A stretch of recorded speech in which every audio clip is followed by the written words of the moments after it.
داود روح نصر تكشي إن الله كلنا سفيرك الصومالي وفدية dalka Kenya Mohamed Ali America oo isagu ah safiir Soomaaliyeed oo markaas hawlo fara badan oo dadka Soomaaliyeed iyaga degan dalkan Kenya ay u baahan yihiin halka ka qabtay safiirka ayaa waxa inoo suurta gashay in aan kula kulanno xafiiskiisa magaalada Nairobi saacad safiir ku soo dhawo Warsan TV waa maasantahay su'aasha ugu horeysa saacad safiir jeclahay inaan ku weydiiyo waxa ay tahay waxa tahay safiirka kaliya ee ka tirsan dawladda kumeel gaarka oo isagu shaqadiisa caadi u wato marka loo eego safiirada kale dawladda magacawday maxaad isleedahay waa ay ku fududeysay marka waxaan qabaa inaan ahayn safiirka kaliya ay hadda shaqeeyo safiir kale oo aniga oo dibiga ayaa jira oo shaqeeya Nairobi kaliya waxa weeye xaqad doonahay in Nairobi ay tahay meesha ugu shaqada badan aaminsanay in ay tahay meesha saan ognahay ugu soo dhashay dawladda kumeel gaarka iyo baarlamaanka in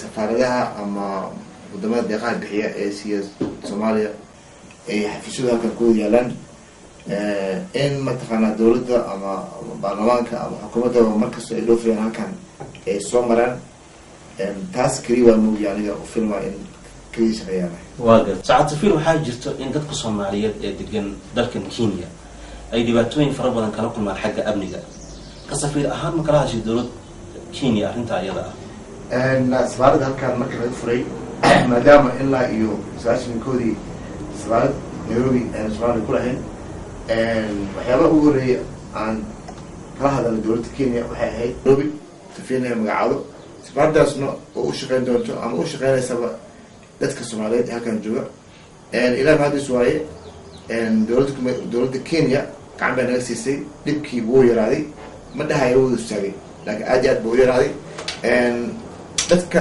degan Nairobi isli ama meelaha fara badan oo even Kenya Mombasa dhibkaas ay kala kulmaan waxaan ugu talagalnay ama u sheegnay inay anaga safaaradeena ay soo wici karaan 24 hours telefoon hotline aan leenahay in aan wax ka qabno mara badanna waan gacan baa ka siinay dawladda Kenya waana ixtiraamtaa dadkeena waa ixtiraamaan ma dhahayo mataqaanaa dhibka wuu istaagay laakiin hadduu dhib dhaco hadda anoo ka faa'iideysanayo TV Warsan dadka waxaan u sheegaa in ay safaaradda ay soo wici karaan imaan karaan ilaa furan tahay dhibkoodana dhibkeena u yahay waa gartay dhawaan waxaa jirta mudan safiir in gacan ka hadal xagga dadka Soomaaliyeed ay ku sameeyeen dhinaca Isliim arrinta ayada maxaa kala socotaa waa arrin aad iyo aad u farxun waaye media waa ka hadlay hadda waxaan ka faa'iideysanayaa waxa weeye dadka Soomaaliyeed waxaan ugu baaqayaa in dhibka wadankeena ka jira mataqaanaa ilaahay aan ka barino inuu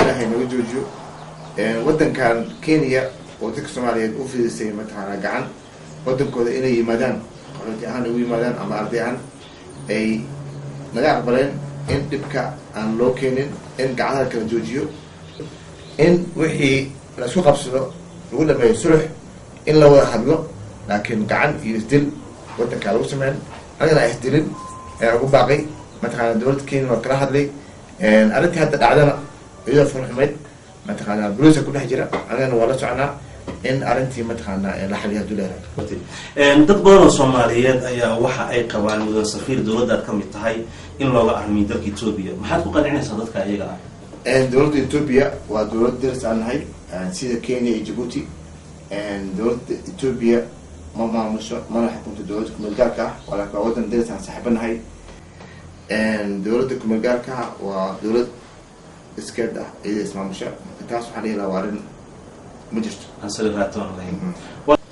ka safiir ahaan waxaa tahay aqoonyahan Soomaaliyeed oo jecel inuu arko in dalkiisii oo dawladda markaas ka arrimiso inuu arko jecelna nabad iyo nidaam inuu markaas dalka ka dhasho maxaad ku dooratay inaad la shaqeyso nimankan dagaaloodayaasha horta waxaan u imid aniga waxaan ka imid North America Canada ka imid shaqadan hadda ahayn waxaa amisanahay in shaqo waajib ay tahay wadankayga u baahan yahay waxaan kusoo tagay anoo shaqo fiican haysto waxaa igu kalifay ama arrintan soo geli waxay ahayd waxaan jeclahay oo sheegtay wadankii uu dego wadanka loo kiimaado inay noqoto aqoonteeda iyo mataqaanaa experience-ga inaan wadankayga dadkayga ugu faa'iideeyo ayay ahayd dagaal-oolayaashana waxa weeye waa xildhibaano mataqaanaa waxaa amisanahay iyagan inay dagaalkii ay ka doorteen inay wada xildhibaan si wadankii ay nabad loo keeno. wadankeena wuxuu ku jiray dhib ilaa iyo muddo waxaan dhihi karaa 16 years ka badan. arrintii dhibkaasna waxa waaye dhib soo jiri waaye. haddana waxaan aaminsanahay in lagu jiro wadadii nabad loo heli lahaa. waa gartay tani intii ay dowladda ku-meelgaarka oo markaasi gacan ka helayso dowladda Ethiopia magaalada Muqdisho tagtay waxay la tacaalaysay inay soo celiso ammaanka magaalada Muqdisho. ka safiir ahaan waxaad is leedahay waxa sabab u ah maleeshiyaadka qabaa'ilka mise isqabqabsiga madaxda dowladda sare?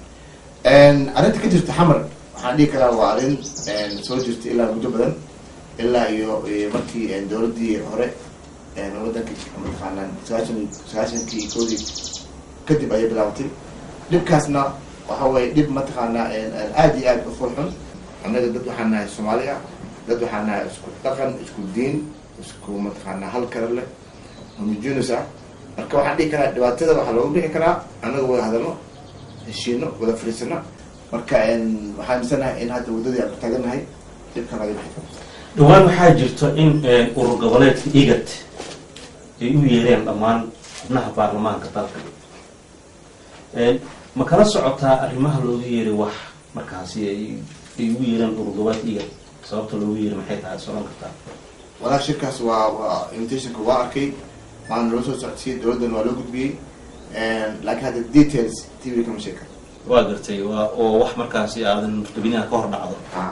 waa gartay haddii dhammaan xubnihii baarlamaanka dowladda ku-meelgaarka ay yimaadeen dalkan Kenya miyaan la oran karin dalka way soo cidleeyeen?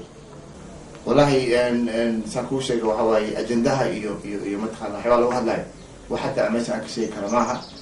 communication kuu jira lagu yeer Nairobi, laakiin hadda kama hadla. waa gartay warbaahinta caalamka waxay aalaa ka hadashaa in dalka Soomaaliya dowladda waxay ugu dambeysay sanadii 90koodii. miyaana ceeb ku ahayn dowladda ku-meelgaarka in laga aqoonsanayo caalamka intiisa badan? dowladda ku-meelgaarka waa laga aqoonsan yahay, caalamka way aqoonsan yihiin. haddaan ka bilaabo Africa, Carabta, Europe, America, waxaa la dhahaa UN-ka waxaan ku leenahay maxaa la mission, safaarad badan waa leenahay. taas waxay sheegaysaa aqoonsiga dowladdii mataqaanaa wadankii way tagtay.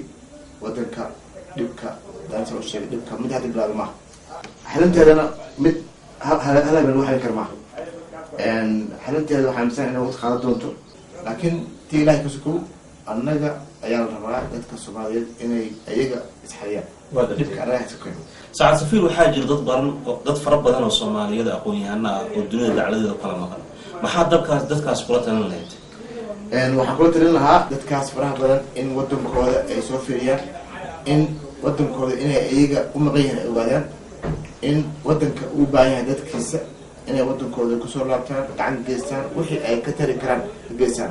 waxaan kaloo rabaa inaan ku daro anaga safaarad ahaan sanadka hore ciidii waxaan sameeyey fundraising oo aan lacag ka aruuriyay dad Soomaaliyeed oo Kenya jooga. waxay ahayd I think 23 tan oo cunto ah geeyey xuduudka loo geeyey dadka Soomaaliyeed meesha jooga. marka u geeyey dadkii qaar fara badan ayaa xamaasad mataqaanaa ooyey.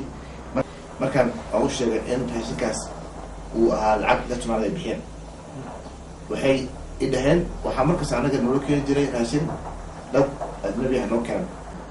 maanta waxaan helay mid dad Soomaaliyeed.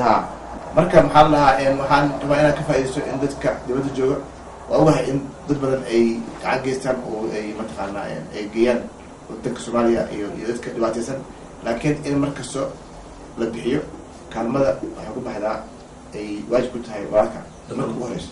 waa gartay marka taas in la sameeyaa misanahay la sameeyaa dowladda. saacad safiir ugu dambeyntii waxaan jeclahay inaan ku weydiiyo dadka Soomaaliyeed iyagu jooga Nairobi gaar ahaan deegaanka Slim. dad waxaa jiro habeenkii xilliyada ba socdo. maxaad kula hadlayaa dadkaas? maxaad kula talin lahayd dadka ayaga? horta qof kasta waa freedom uu leeyahay oo waqti hore socon karaa. hadda waxaan qof habeen socda waxaan dhihi karo male, laakiin in haddii uu dhib ku yimaado dadka Soomaaliyeed oo isla degan ama Kenya ba kulli in anaga dhibkooda aan mataqaanaa ka xalino, wixii ay u baahan yihiin sabaad ay u furan tahay aan gacan ka siino. aad iyo aad umahadsan tahay saacad safiir. haddaynu nahay bahda Warsan TV fursadda qaaliga oo na siisay aad ayaan kaga mahadcelinaynaa. waa hagaag daawadayaalkaasi waxa uu ahaa safiirka Soomaaliya oo fadhiya dalka Kenya Mohamed Ali America oo aan ku wareysanay safaarada ay ku leedahay markaas Soomaaliya dalka Kenya intaan hawada dib ugu kulmi doono waa aniga Cabsaaq Aalingeeda Cabsaaq Ismaayo waxaan ku dhaafiyaa salaam alaykum wa rahmatullahi wa barakatuh